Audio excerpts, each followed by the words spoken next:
مطلب سوم، ببین کلا این ویدیو 2 دقیقه وقت میبره ولی این 2 دقیقه امکان داره زندگی رو عوض کنه. این سه تا اشتباه رو موقع عقد قرارداد اگه انجام بدی امکان داره 10 میلیارد ضرر بکنی. یک، وقتی میخوای بری تو جلسه قرارداد لطفاً ترس و رو درواسی رو دم در بذار بعد برو تو. چرا؟ چون باید قرارداد کامل بخونی، هر ابهامی داری رو بپرسی. یه نمونه واقعی که خودم دیدم، وقتی قرارداد خونده نشده امضا شده 3 تا تاریخ تحویل درش نوشته شده بود. یه جا نوشته بودن 404، یه جا 405 و یه جا 406. بدن دادگاه 406 رو مبنا قرار داده.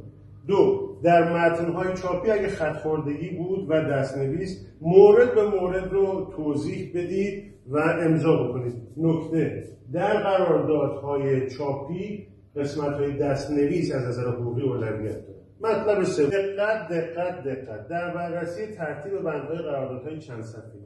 ببینید من باز نمونه واقعی بهتون میگم. چند تا از دوستان قرارداد مشارکت بسته بودن، برای کنترل نهایی آوردم و من بررسی کردم، دیدم مهمترین بندش که داوری و حل اختلاف هست در کنترل ارجاعات درست تایپ نشده. بندی رو اونجا بهش ارجاع شده بود مثلا وجود نداشت تو قرارداد.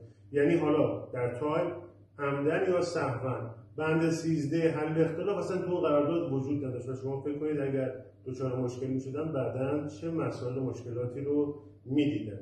اگر خواستید در قراردادهاتون خیالتون راحت باشه و کسی کنارتون باشه با من تماس بگیرید.